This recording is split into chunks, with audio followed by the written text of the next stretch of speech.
The internal problem is, how do you deal with tragedy and malevolence? And you can say, well, I'm not prepared. It's like, yeah, fair enough.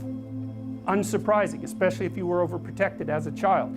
It's not a good idea to overprotect your kids, because the snakes are going to come into the garden no matter what you do. And so then you, instead of trying to keep the damn snakes away, what you do is you arm your child with something that can help them chop them into pieces and make the world out of them. So that the trick for human thriving in the face of suffering and malevolence is strength, not protection. It's a completely different idea. We also know this clinically. We know, for example, that if you treat people with exposure therapy for agoraphobia, which is, roughly speaking, the fear of chaos, I would say, the fear of everything, you don't make them less afraid. You make them braver. It's not the same thing. Because with an agoraphobic, see, what happens to them is the fall. They never conceptualize death and suffering. They're naive, right? It never enters the theater of their imagination, and it's because they're protected from it. But then something happens. This often happens to women in their 40s, because they're the people most likely to develop agoraphobia. Something happens, they've been protected from chaos by authority their entire life. So maybe they had an overprotective father, and then they went to an overprotective boyfriend, and then they went to an overprotective husband. And maybe they were willing to be subjugated to all three of those because of the protection, right? So that's the bargain. They stay weak and dependent, and maybe they have to because that's the only way they can appeal to the person who's hyperprotective, but the price they pay for that is that they're not sufficiently competent. And then something happens in their life, often in their 40s, they develop heart palpitations, maybe as a consequence of menopause. Their heart starts to beat erratically, and they think, oh no, death. It's like, well, who are you going to talk to about that? Right? There's no protection from authority for that. Or maybe their friend gets divorced, or maybe their sister dies, or something like that. It brings up the specter of mortality, and maybe the specter of malevolence and mortality, and it brings it up in a way that authority, recourse to authority, cannot solve. And so then they have panic attacks. What happens? They go out, they get afraid, they feel their heart beating, then they get afraid of their heart beating because they think, oh no, I'm going to die, and they think, oh no, I'm going to die, and I'm going to make a fool of myself while I'm doing it and attract a lot of attention. So the two big fears come up: mortality and social judgment. And then they have a panic attack. It's like fight or flight's gone out of control. Very, very unpleasant. Then they start to avoid the places they've had a panic attack. Then they end up not being able to go anywhere. So then Tiamat has come back, right?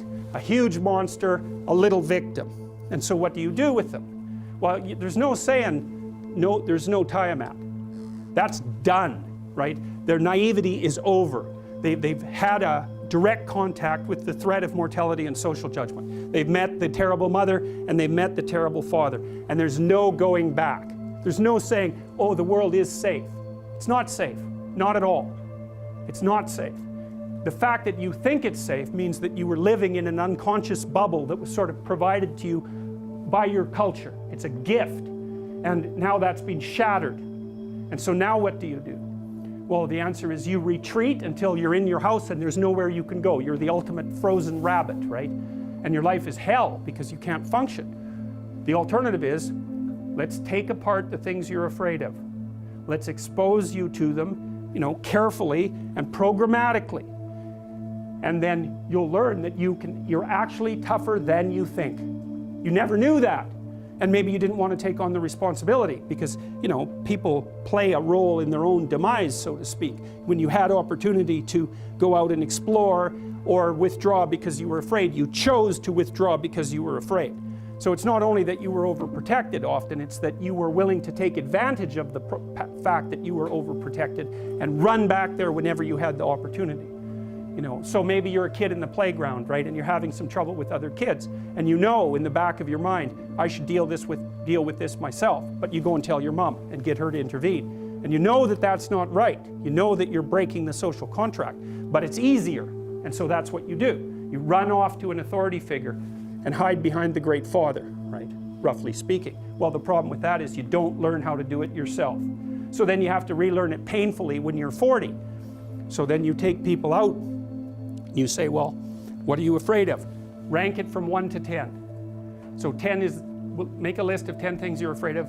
The thing you're least afraid of we'll call number 10. So we'll start with that. Okay, well, I'm afraid of elevators. Okay, well, let's look at a picture of an elevator. Let's have you imagine being in an elevator. Let's go out to an elevator and let you watch the terrible jaws of death open, because that's how you're responding to it symbolically, right? And you're going to do that at the closest proximity you can manage. You find out, you go do that, it works. You're nervous as hell, especially from an anticipatory perspective. Shaking. You go out, you stop, you watch it happen, and you actually calm down. You do that 10 times and it no longer bothers you.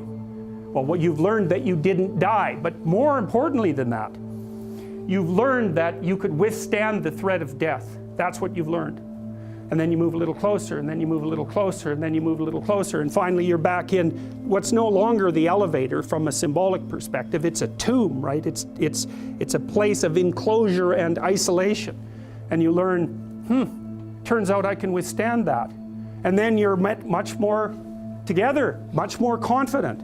And that's often one of the things that often happens in situations like that. I've seen this multiple times, is that if you run someone through an exposure training process like that and toughen them up, they'll often start standing up to people around them in a way they never did before, because they wouldn't stand up for themselves before, because they weren't willing to undermine the protection. See, if you're protecting me, I can't bother you, because I can't afford to forsake your protection. So if I'm going to play that game, I'm going to hide behind you, then I can't challenge you. So that's no good, because that's sometimes why people, you see this with guys very frequently, they're still deathly afraid of their father's judgment when they're in their 30s or 40s. It's like, well, why? No, because they still want to believe that there's someone out there that knows. And so they're willing to accept the subjugation, because it doesn't force them to challenge the idea that there's someone out there that knows. Because that's the advantage of having your father as a judge, right? Because he knows. Well, what if he doesn't? What if no one knows any better than you? Well, that's a rough thing. You don't, until you realize that, you're not an adult, right? That's really technically the point of realization of adulthood, is that no one actually knows what you should do more than you do.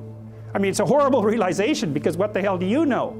It's a terrible realization, and people will often pick slavery, permanent slavery, to the spirit of the Great Father, let's say, over that realization, and it's completely understandable. But the problem with it is that there's more to you than you think, and so if you continue to hide behind that figure, then you never have a chance to understand that there's more to you than you think, far more to you than you think. Maybe there's enough to you so that you can actually withstand the threat of mortality without collapsing. Maybe even withstand the threat of malevolence without collapsing.